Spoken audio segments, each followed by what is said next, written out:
Tree Adams.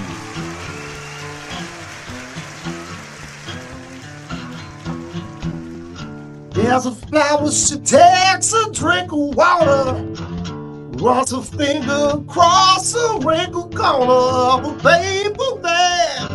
Before she tells me I'm no good, she shakes her head at me, wrinkles her nose. She drives me crazy, but she always drives me home.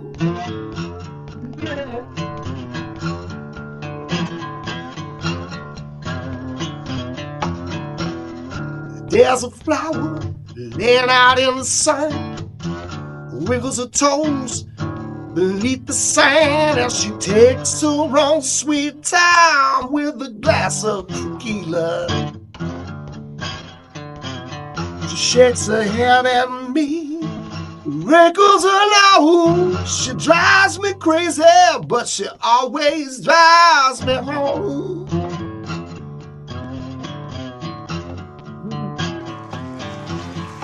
All right, ladies and gentlemen, Tree Adams.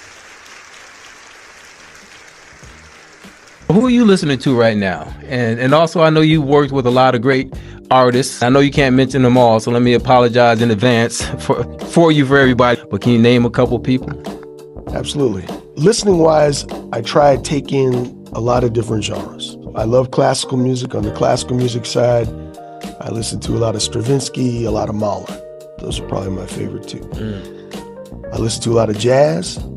I'm a big fan of Lester Young's. Obviously, Miles Davis, John Coltrane, all of that as well.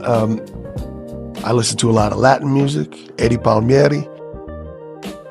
As far as new stuff, I like a lot of music coming out of New Orleans. There's a band called Dumpster Funk. I'm friends with a lot of those guys. They do really good stuff, funk music. There's a band called The Rumble, which is a bunch of young bloods backing up this guy, Chief Monk Boudreaux. And so he's like, a Indian with like a funk band, and they're doing something kind of incredible and new, and they're winning a lot of Grammys. Like, wow, they're kind of a good new band. And then I've worked with some local bands here, young people. My daughter JoJo America has a cool thing out there. She's doing her own music. JoJo America. JoJo America. All right. We worked together on that some. There's a band called Terracotta that I worked with recently. Paolo Pesci, his band. Persona Non Grata, this guy Finn, doing great stuff. This is like all 20-year-olds. And wow. There's a lot of great young talent.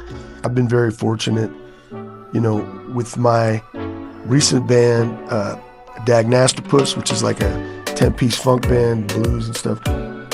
We played with Dumpster Funk. I got to work with Cyril Neville, wrote some songs with him and produced him. Wow.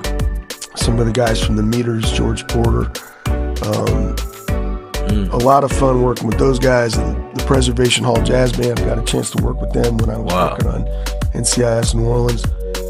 So that whole New Orleans scene, that's been something kind of nice. I'm doing a lot of music with a guy named Wally Ingram, who's a great drummer. And he was in Sheryl Crow's band for many years and played with David Lindley. And so we have a little bit of a solo thing that we're working on together, or a duo.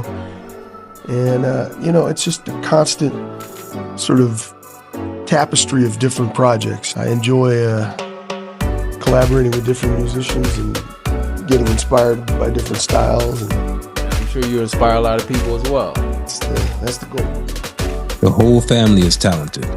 Here's Tebow and JoJo on set of Bulletproof. Philip comes back to us. He's gonna kick your butt 5 ways from Sunday. We won't fight here.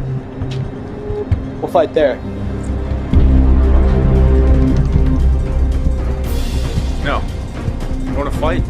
Do it right here, right now. So we talked about JoJo, who is a phenomenal vocalist, and she writes her own music. And they're both amazing actors. You have Tebow, and they both are martial artists, by the way, Panther martial artists as well. Tebow's a film guy. Son. That's my son. He directs and he's a cinematographer. And so he's been creating a lot of his own projects. And I've had the opportunity to write music for him, which has been kind of fun. Yeah, Tebow plays bass, guitar, and drums, and has been in a band. And, you know, it's been a great thing to share music with the kids. Josephine plays bass and sings and plays piano. During the pandemic, every Thursday night, we would do, you know, reggae night, Bob Dylan night, funk night, disco night. I remember that. Yeah, it was jamming. Yes, sir. So we learned a lot, you know. It was really cool. My wife, Delphine, without Delphine, we would be nothing. She's sort of, you know, the inspiration for everything around here. She's writing. She has a nonprofit organization. And here's the great work she's doing. Even though Tree's an amazing artist, what I think is really inspiring is the strength of the whole family. This is just one story, but it shows what love and purpose can build. This is Grandmaster Sean Stallworth of Panther Martial Arts. Peace.